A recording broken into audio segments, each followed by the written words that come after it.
श्रीराम. सर्व श्रोत्यांना हृदयपूर्वक प्रेममय नमस्कार. श्रोते हो, आपण स्वामी विद्यानंद यांच्या भावार्थ रामायण संक्षिप्त या ग्रंथाच्या आधारे निर्माण झालेला मला भावलेले भावार्थ रामायण अर्थात आत्मपरायण हा ग्रंथ आपण पाहत आहोत. आज अयोध्याकांडातील अध्याय 17वा, भरताचे समाधान. ओम श्रीराम. कधीही न बोलणारी सीता लक्ष्मण करत असलेल्या श्रीराम सेवेबद्दल सर्वांना कौतुकाने सांगत आहे. ते ऐकून मग गुरु वशिष्ठही लक्ष्मणाचे कौतुक करतात. मग भरत श्रीरामास अयोध्येस येऊन राज्यभार स्वीकारण्याचा आग्रह करत आहे. तेव्हा श्रीराम भरतास समजावतात की पितृवचन तुलाही माहीत आहे की राज्य सिंहासन तुला द्यावे व आम्ही वनवासास जावे व पितृवचन पाळणे हे माझे ब्रीद आहे. वेद, पितृ आणि गुरुवचनाचे नेहमी पालन करावे. मग तिथे वाल्मिकी ऋषी रहस्य कथन करतात की श्रीरामाचा वनवास हे फक्त निमित्त आहे. पुढे रावणासह अनेक राक्षसांचा वध व्हायचा आहे आणि हेच रामकार्य आहे. म्हणून वनवासात राहणे उचित आहे. मग हे सर्व ऐकून सर्वजण शांत झाले आहेत व अयोध्येस परत जाण्यास तयार झाले आहेत. आता आपण साधकाच्या दृष्टीने पाहू. साधकातील भक्ती ही आपल्या सद्गुरूला किंवा आत्मारामाला आपल्या हृदय सिंहासनावर बसवून सदोदित जवळ राहू इच्छिते. परंतु आत्माराम जाणत असतो की जर ऐक्य निर्माण झाले तर द्वैत राहणार नाही, अद्वैत निर्माण होईल. मग भक्तीचा आनंद कसा घेणार? म्हणूनच भक्ती आणि आत्मारामात द्वैत म्हणजेच दुरावा राहणे आवश्यक आहे. तेव्हाच त्या शुद्ध, निखळ, आनंदमय, प्रेममय भक्तीचा आनंद घेता येईल आणि यालाच प्रेमस्वरूपा विरह भक्ती म्हणतात. म्हणूनच श्रीराम व भरत यांचा वियोग होत असतो. आता आपण या अध्यायाचे सार थोडक्यात पाहूया. इथे कथेमध्ये भरत श्रीरामांना विनंती करतात, आग्रह करतात की आपण अयोध्येस परत यावे व राज्याचा स्वीकार करावा, राज्य सिंहासनी आरूढ व्हावे. तेव्हा श्रीराम भरतास सांगतात की मी आपल्या पित्याला वचन दिले आहे की तू राज्यावर बसावंस आणि मी वनवासात जावं. आणि आपला धर्म असा सांगतो की पितृ, वेद आणि गुरूंचं वचन कधीही मोडू नये. तर मी पितृवचनाप्रमाणे वागत आहे. तेव्हा तू आता परत अयोध्येत जा आणि राज्यकारभार चालव.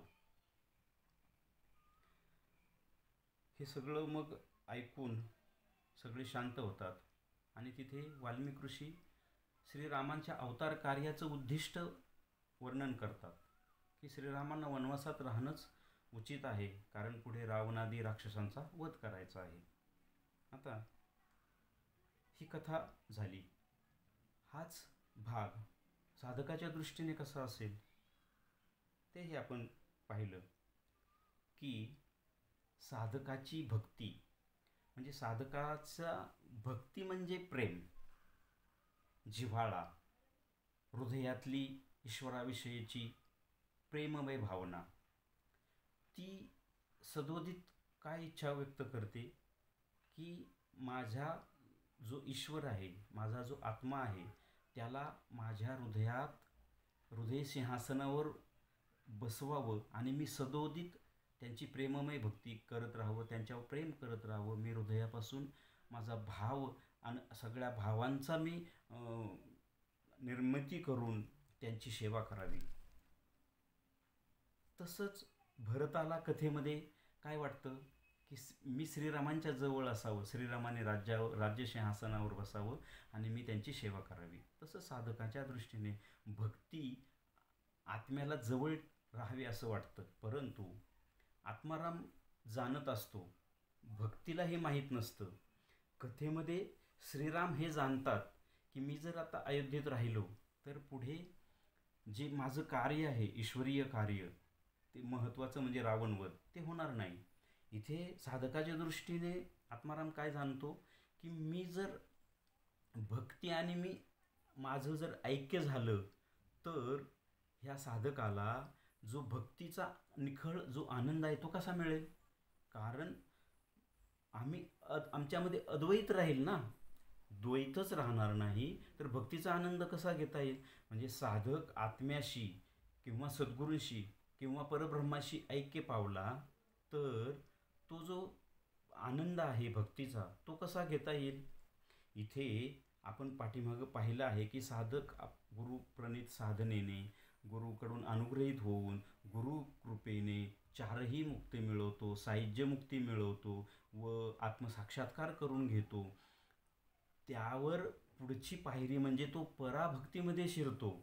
पराभक्ती ही अशी अवस्था आहे की तिथे शिवशक्तीचं समावेशन झाले, सद्गुरू शिष्याचं ऐक्य झाले, साधकाचं आणि ईश्वराचं ऐक्य झाले, त्यानंतर जी निर्माण होते ती पराभक्ती. मग तिथे तर ऐक्य निर्माण झाले, मग ते भक्तीचा आनंद कसा घेतो. परंतु तिथे अशी एक अवस्था असते, म्हणजे द्वैतातून अद्वैतात शिरल्यानंतर एक विशिष्टाद्वैत म्हणून एक अवस्था निर्माण होते, ती म्हणजे पराभक्ती. म्हणजे ईश्वराशी ऐक्य पावून सुद्धा भक्ती करता येते, ती भक्ती उच्च स्तरावरची असते.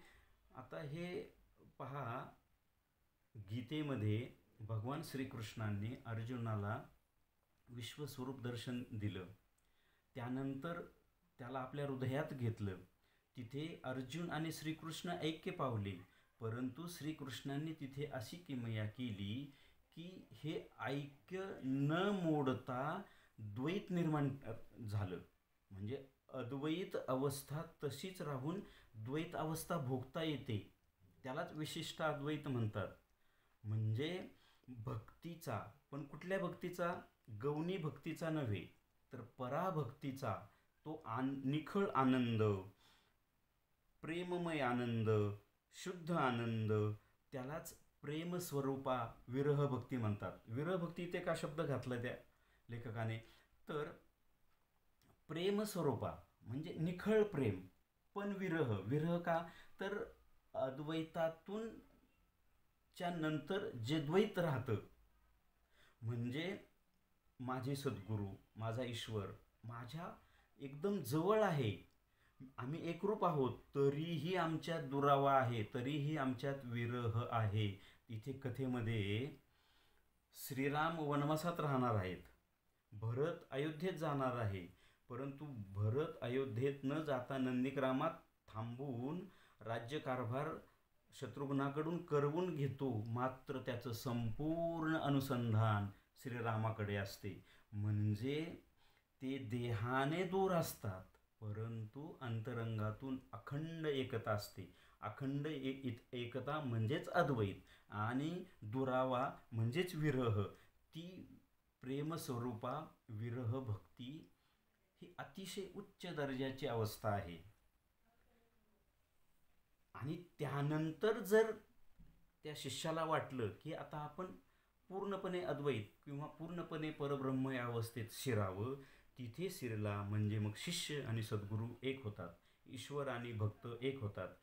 तिथे दुरावा राहत नाही, विरह राहत नाही, आणि तिथे अशी अवस्था निर्माण होते की तिथे कोणी कोणाची भक्ती करायची, कोणी कोणाचा आनंद घ्यायचा, कारण भक्तीच तो होतो, ईश्वरच तो होतो, आनंदच तो होतो, सत तो होतो, चित तो होतो आणि आनंदही तो होतो. अशी सत चित आनंद अवस्था पुढे प्राप्त होते. परंतु इथे कथेमध्ये हा जो श्रीराम आणि भरताचा दुरावा होतो, तसंच साधक आणि सद्गुरूंचा किंवा साधक आणि त्याच्या आत्म्याचा एकाच ठिकाणी राहून दुरावा राहतो. कारण तो दुरावा जर नसेल तर त्या प्रेममय भक्तीचा आनंद घेता येत नाही.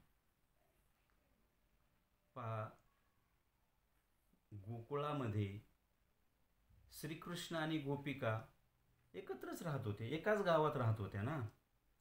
परंतु त्यांना ज्या ज्या क्षणी श्रीकृष्णांचं दर्शन व्हायचं, तेव्हा तेव्हा त्यांच्या आनंदाचा महापूर यायचा. एक काव्य आहे, देखिला सावळा नंदाचा, तेने आनंदाचा पूर आला, तेने आनंदाचा पूर आला, देखिला सावळा नंदाचा. इथे अद्वैत आहे, मात्र द्वैत आहे. द्वैत कशासाठी? हा आनंदाचा पूर, त्याचा अनुभव, त्याचा आनंद घेण्यासाठी ते द्वैत आहे. याला विशिष्टाद्वैत असं म्हणतात. श्रीरामार्पणमस्तु. हरि ओम तत्सत. ब्रह्मार्पणमस्तु.